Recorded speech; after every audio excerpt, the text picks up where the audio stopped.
Hi, in this video we're going to talk about assignment models and how we can formulate them using a more network-based model approach, just like we did for transportation models. And we'll also look at an example to do an assignment model in Solver. So if you recall from chapter 3, we've already done a couple of examples for assignment models where we tried to find out the number of people who can be assigned to different slots of work windows, and we've also done assignment models in the form of the example where we assigned students to schools in different zones. This approach for assignment model is going to be slightly different because we're going to use a transportation model setup for an assignment model. So the same way that we have an origin node and we have destination nodes in a transportation model, we're going to treat assignment models in the same way. So the typical objective in an assignment model is to minimize the total cost of assignment, although a maximization objective is also possible. To represent each assignment model, we generally are given a table, just like you see this table here in the example. I'll go over the details of the example in just a little bit, but the numbers in the table are the costs, or in a different example, it could also be the benefits associated with each particular one-to-one assignment. So let's take a look at this example here. The example that you see on the screen is for a small business called Fix-It Shop, and they've just received 3 new expedited projects to fix a radio, a toaster oven, and a broken coffee table. Now, because all 3 of these are rush projects, that means they have to be done immediately. The owner of Fix-It Shop needs to decide which worker should be working on which project. So if you think about it, it's similar to a transportation model in a way that we can treat the workers as origin nodes because they have the ability to provide the service that is required in this case, and we can treat the projects as demand nodes or destination nodes because that's where the services are absorbed. So let's take a look at how we can approach an assignment model using a transportation framework and how we will use the net flow balance equations to set up. In order to approach this assignment model as a network model, we'll first create a network diagram for this particular example and then use that network diagram to help us guide how to define our decision variables and how to construct our constraint equations. So let's start off with categorizing which nodes are going to be assigned as destination nodes and which nodes are going to be assigned as origin nodes. So I'm going to create here a simple network diagram for this particular example. I'll put O as the origin nodes. This is where I'll list down the origin nodes, and then D as the destination nodes.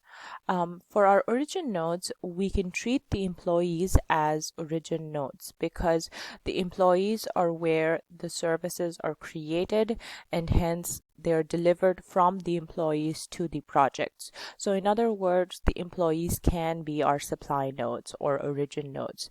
So I'm going to put the names of each employee under the origin nodes, and these employees in turn could provide their services to one of the 3 projects that are available. So under destination nodes, I'll put the labels of the projects. So project 1, 2, and 3. So for example, if we've assigned the radio as project 1, the toaster as project 2, and the third equipment that needs to be fixed as project 3. So now for every employee, they could be repairing any one of these equipments. So the path or the arcs that are going to flow out of our origin nodes would lead to the projects that they can fix. And because in the example it has been given to us that each person can work on each project, but the cost that the company would incur if A works on 1, 2, or 3 is going to be different because their skill set is different and each project is different from each other. And the amount of time it takes for A to complete project 1 might be different for the amount of time it takes for A to complete project 2 or 3. The same way for B can complete any of the 3 projects, and the same goes for C. Now that we've created the network diagram, this gives us the clue that we need to have 9 decision variables in our model, because each employee can work on any of the 3 projects. So 3 decision variables per employee is what we need to solve for. This takes us to the definition of the decision variables. I'll use the general notation of calling them X, and I'll assign them subscripts based on where it's originated and which project is it going to serve. The decision variables here in this case, the way we are going to define them is as the flow on a specific arc from node denoting worker I to node denoting project J. So if the solution value for any particular decision variable is equal to 1, it means that the worker has been assigned to that project. So for example, if X A2 is equal to 1 in our final solution, it means that the solver is telling us that employee A, who is Adams, should be assigned to project 2 so that the costs are minimized. The other possibility for this variable to take a value would be 0. If XA2 turns out to be 0, it just means that solver is telling you that Adam should not be assigned to project 2. Now that we have defined our decision variables, the next step is to come up with our objective function. The objective function in this example is clear that we want to minimize total cost of each worker working on one of the 3 projects. So using the decision variables that we just defined and this particular table that is given to us in the example, we're going to define our we're going to define our objective function, which is to minimize total cost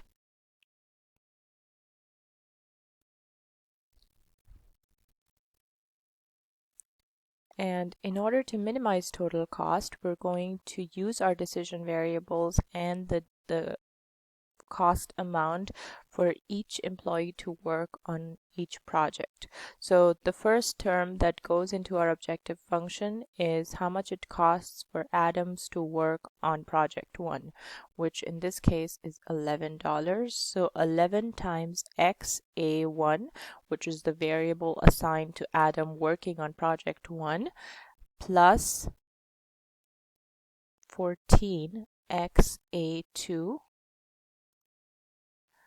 plus 6XA3.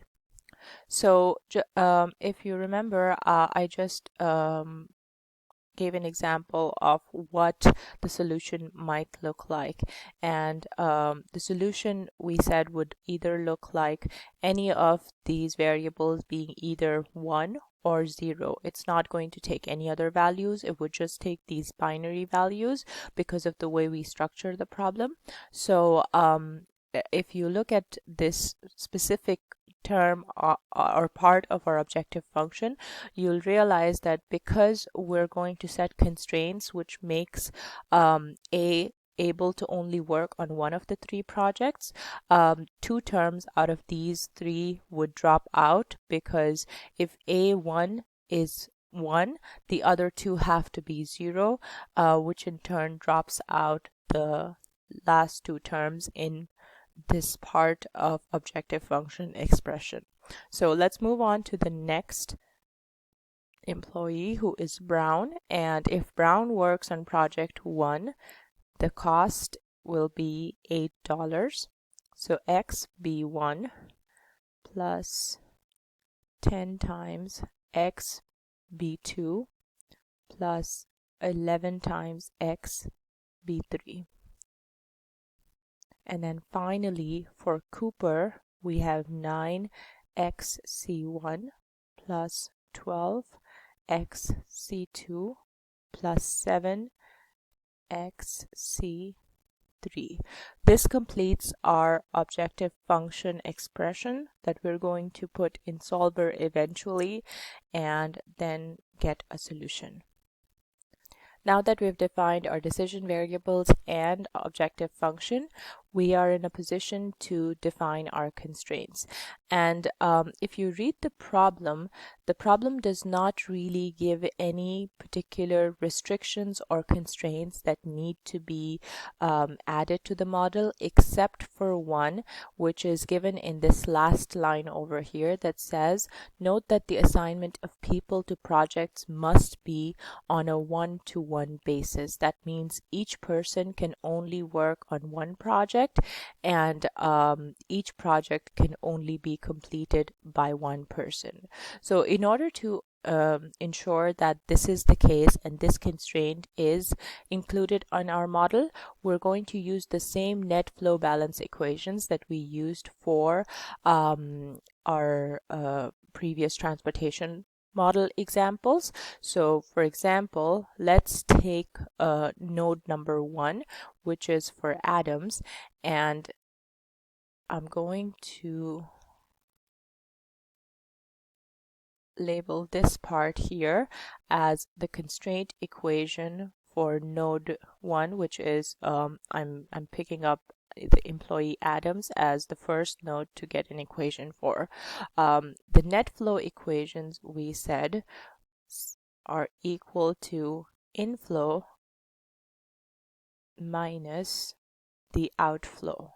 And if you go back to the network diagram, we are treating the employees as pure supply nodes, which means that the inflow for Adam is going to be 0. And the outflow for Adam is the services that he can provide to one of the 3 projects. So in brackets, I'll put XA1 plus XA2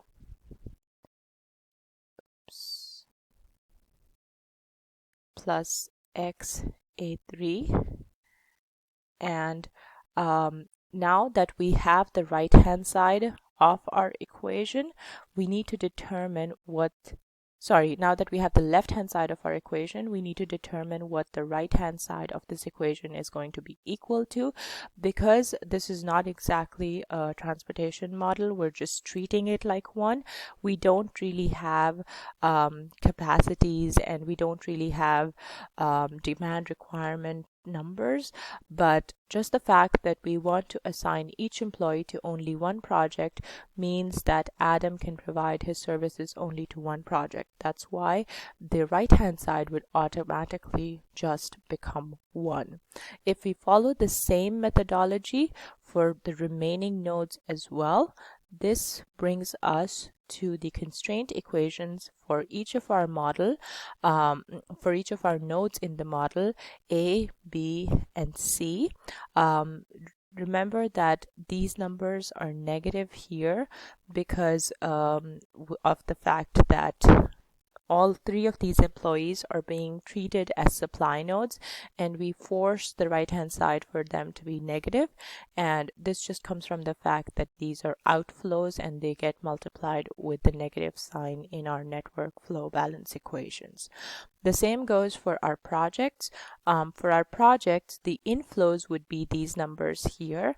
For project 1, it's XA1 plus XB1 plus XC1, and since there is no outflow, that part will just be 0 and it's set to 1 because each project can only be completed by one person.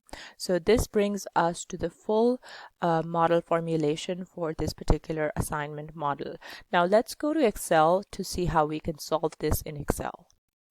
So I've already created a sort of template using our previous transportation project, transportation model examples to help us form a solution for this assignment model.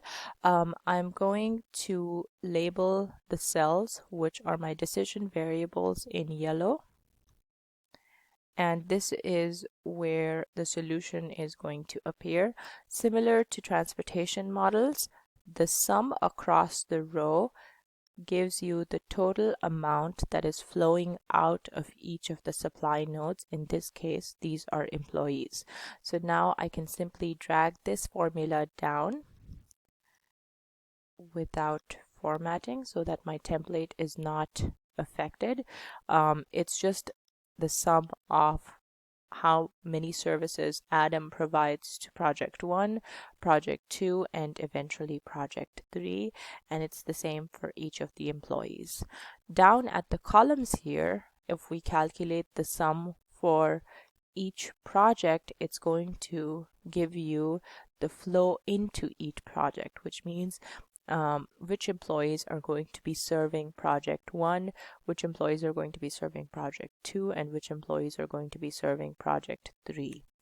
And I can drag this across without formatting so that the formulas are updated in these cells for the remaining nodes as well.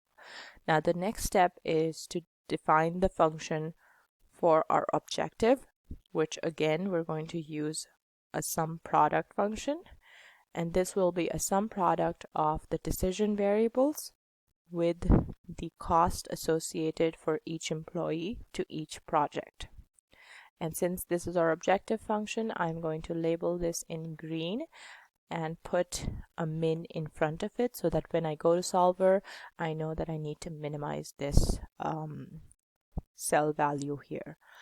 Because I've already added functions in these cells here, I'll label them in blue so that I can remember these zeros were not hard-coded. They are coming from a formula. The blue indicates that there's a formula in these cells.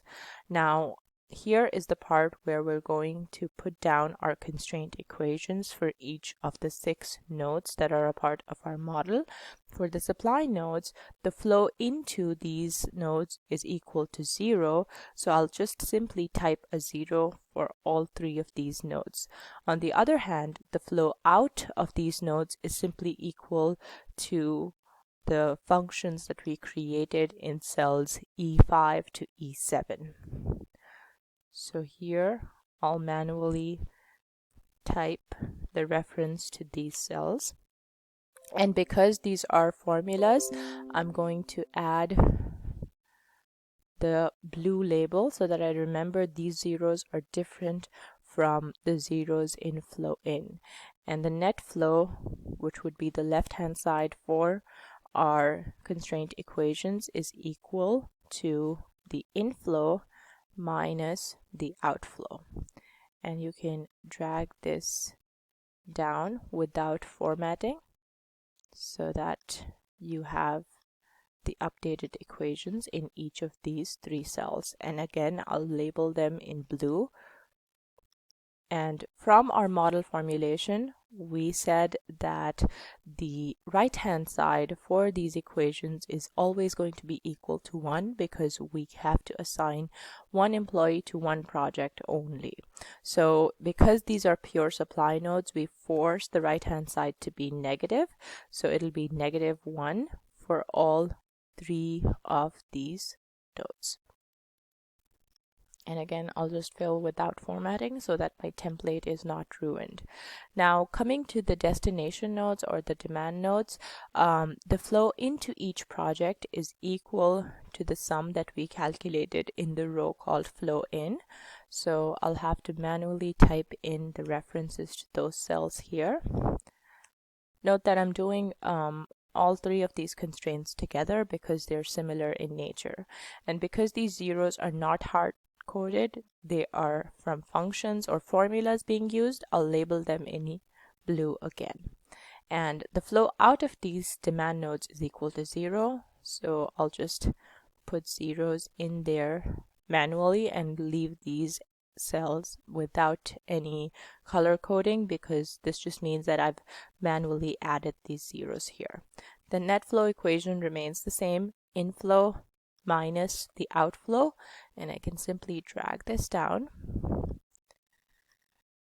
without formatting and make the right hand side equal to 1 because these are our destination nodes.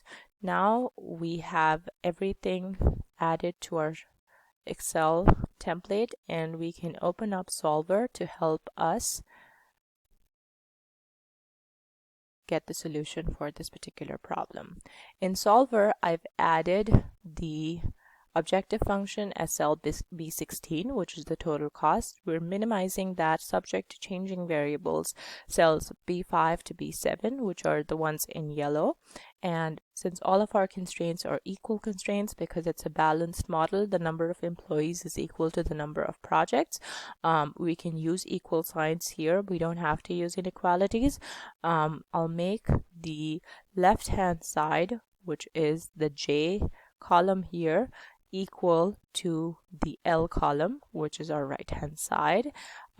Check the non-negativity box and select simplex and click, and here we have a solution. So according to the best solution, the most optimal solution, Adams should be assigned to project 3, Brown should be assigned to project 1, and Cooper should be assigned to project, Brown should be assigned to project 2, and Cooper should be assigned to project 1. As we had predicted earlier, these values are just 0, 1 values because of the way we structured the model. The constraint equations only had right-hand side values of 1, so this forces the decision variables to take only 0, 1 values. I know that for this simple example, you could have just given the same solution by looking at this cost table, but it becomes very complicated when you have 20 employees or even 15 employees and 15 projects. Doing it by hand or manually will become really cumbersome. So this method helps us achieve the same purpose fairly easily if we have to scale our example or our problem.